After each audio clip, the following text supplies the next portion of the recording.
Kebun musnah sekejap gegara makar jahat.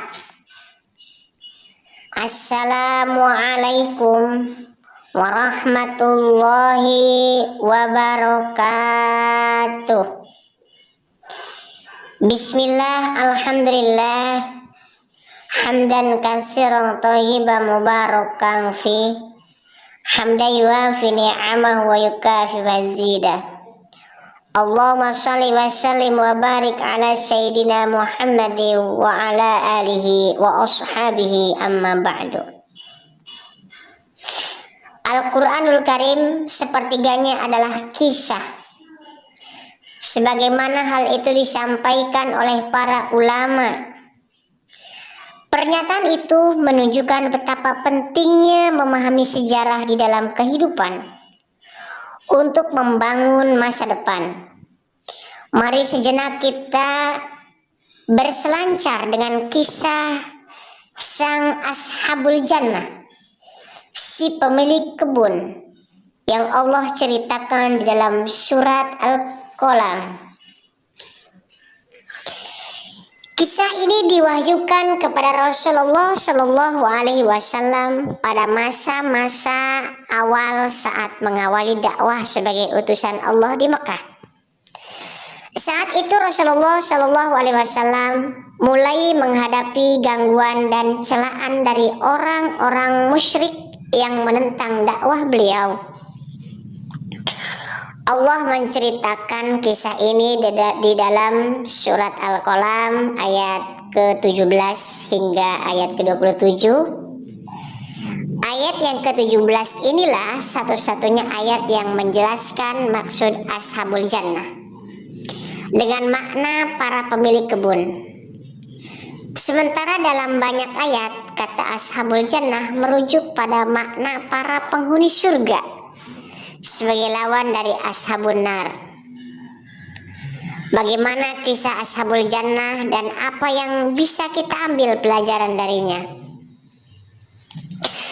Jamaah sholat yang dirahmati Allah Subhanahu wa ta'ala, Allah mengisahkan di dalam firman-Nya, inna balawnahum kama balawna ashabal jannah id aqsamu la yasrimunnaha musbihin wa la yastasnun fatufa 'alaiha ta'ifum min rabbika wa hum naimun fa asbahat kasarim. Artinya, wallahu a'lamu bimuradi, sesungguhnya kami telah menguji mereka, orang musyrik Mekah, sebagaimana kami telah menguji pemilik-pemilik kebun ketika mereka bersumpah bahwa mereka pasti akan memetik hasilnya pada pagi hari. Tetapi mereka tidak mengecualikan dengan mengucapkan insyaallah. Lalu kebun itu ditimpa bencana yang datang dari Tuhanmu ketika mereka sedang tidur. Maka jadilah kebun itu hitam karena terbakar, seperti malam yang gelap gulita. Quran surat Al-Qalam ayat ke-17 sampai ke-20. Lanjutannya, fatanadaw musbihin anigdu ala harsikum in kuntum sarimin fantalaku wa hum yatakhafatun alla yadakhulannaha al-yawma alaikum miskin wa ghadaw ala hardin qadirin falamma ra'awha qalu inna ladallun bal nahnu mahrumun. Artinya, wallahu a'lamu bimuradi. Lalu mereka saling memanggil pada pagi harinya, Pergilah pagi-pagi ke kebunmu jika kamu hendak memetik hasil. Mereka pun berangkat sambil berbisik-bisik. Pada hari ini jangan sampai ada orang miskin yang masuk ke dalam kebunmu. Berangkatlah mereka pada pagi hari dengan niat menghalangi orang-orang miskin. Mereka mengira mampu melakukan hal itu. Ketika melihat kebun itu, mereka berkata, "Sesungguhnya kita benar-benar orang sesat. Bahkan kita tidak memperoleh apapun." Quran Surat Al-Qalam ayat 21 sampai 27. Jemaah yang dirahmati Allah Subhanahu wa taala. Siapa itu Ashabul Jannah? Dan apa yang mereka lakukan hingga Allah mengabadikan kisah mereka di dalam firman-Nya. Para pemilik kebun ini adalah sebuah keluarga. Mereka hidup bersama seorang ayah yang mulia, baik dan sangat dermawan. Ia adalah seorang mukmin yang selalu memperhatikan hak-hak Allah pada harta, buah-buahan dan tanamannya. Pada waktu itu kebunnya memberikan hasil yang melimpah lagi berkah. Setiap masa panen tiba, sang ayah memanggil orang-orang miskin untuk ikut menikmati hasil kebunnya. Orang-orang miskin datang dengan membawa keranjang. Ada pula yang mengambil dengan kedua tangan, mereka sekedar ikut menikmati hasil panen dari kebun itu. Mereka ikut merasakan kegembiraan sembari memakan hasil buah-buahannya yang menyegarkan. Mereka hidup bahagia di kebun surga lelaki soleh itu. Ayah yang baik ini tahu betul bagaimana memanfaatkan hasil kebunnya.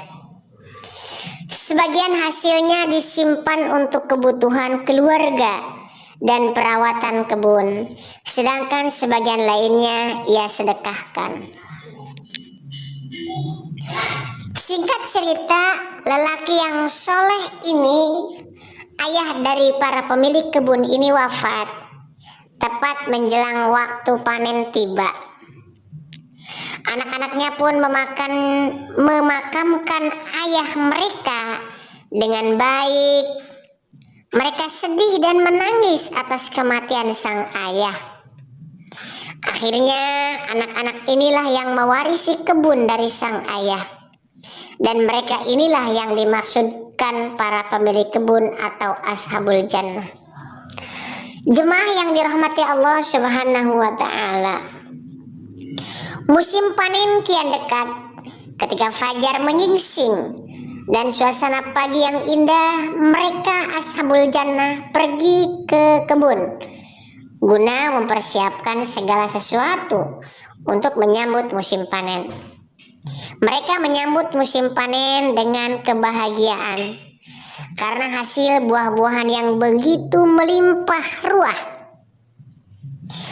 Mereka juga berseloroh, pasti katanya, pasti besok kita akan memanennya, tanpa mengucapkan lafaz insya Allah, tanpa menyandarkan kekuasaan kepada Allah Subhanahu wa taala. Tanpa menyandarkan kekuasaan kepada Allah Subhanahu wa taala. Lalu di antara anak-anak pemilik kebun tersebut berkata, "Harta ini hanya sedikit, sementara keluarga yang kita tanggung teramat banyak. Kita tidak dapat melakukan apa yang dahulu dilakukan oleh ayah kita." Mereka pun sepakat untuk tidak memberi orang-orang miskin sebagian hasil kebun itu. Demikian yang dijelaskan oleh Syekh Profesor Muhammad Sulaiman Al-Ashqar dalam kitab-kitabnya Jubdatu At-Tafsir min Fathi Al-Qadir. Sekali lagi, orang tua mereka selalu bersedekah kepada fakir miskin saat panen, bahkan membiarkan kaum duafa itu ikut memetik. Namun anak-anaknya tidak demikian. Mereka kikir, mereka bersikap angkuh karena merasa diri mereka lah pemilik kebun, pemilik harta tersebut. Meskipun salah seorang di antara saudara mereka ada yang tidak kikir, tetapi pada akhirnya ia ikut menyepakati untuk tidak memberi kepada fakir miskin lantaran desakan oleh saudara-saudaranya yang lain. Hal ini diisyaratkan dalam dialog yang terekam pada ayat setelahnya. Lalu kebun mereka lenyap seketika, hangus terbakar. Bapak Ibu yang dirahmati Allah, andai dahulu kita tidak memberikan sebagian hasil panen kepada orang miskin, niscaya kita menjadi lebih kaya dari sekarang, kata sebagian anak pemilik kebun ini. Ini adalah hitungan matematik, bukankah begitu Bapak Ibu Saudara sekalian? Berhati-hatilah jangan sampai anak kita hanya diajari hitungan matematika dunia dan tidak pernah diajari hitungan matematika langit.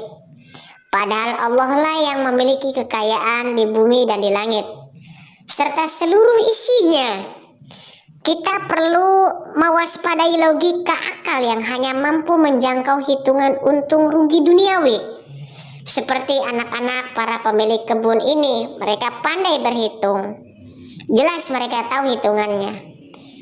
Andai kita tidak memberikan sebagian hasil panen kita kepada orang miskin, kita akan menjadi lebih kaya dari sekarang. Andai hasil panen ini untuk kita saja, niscaya harta kita bertambah dan berlimpah.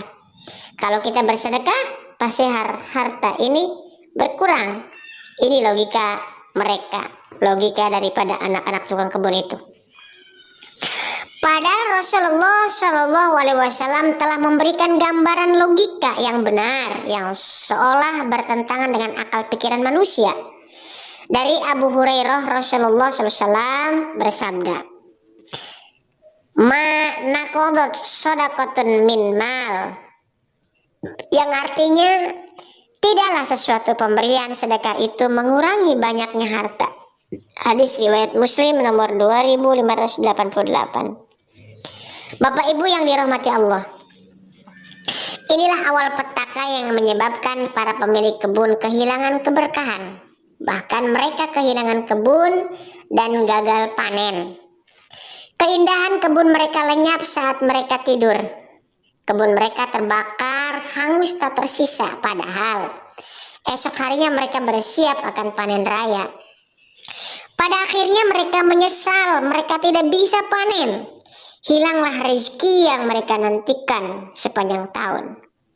Hanguslah kebun mereka, musnahlah buah-buahan yang ranum dan menyejukkan pandangan, sirnalah impian untuk menggenggam harta yang berlimpah, pupuslah kesempatan untuk bersedekah. Itulah azab di dunia. Oleh karena itu, berikan hak orang-orang tidak mampu dari harta kita. Jangan zalimi mereka. Hak orang lain yang kita simpan bersama harta kita tidak akan mendatangkan kebaikan, justru akan menghilangkan keberkahan. Sisakan berkahnya, berikan hak orang-orang miskin. Semoga Allah memberkahi kita semua. Amin ya Allah ya Rabbal Alamin. Pantai Trikora indah menawan, tempat anak belajar berenang. Andai kita jadi dermawan, alamat kelak hidup tenang. Biarkan anak belajar berenang agar raga sehat selalu. Biar kelak hidup tenang, bayar zakat tepat waktu. Barakallahu li wa lakum fil Qur'anil azim wa nafa'ani wa iyyakum bima fi minal ayati wa dzikril hakim wa taqabbalallahu minni wa minkum tilawatahu innahu wasyamiul alim. Wassalamu alaikum warahmatullahi wabarakatuh.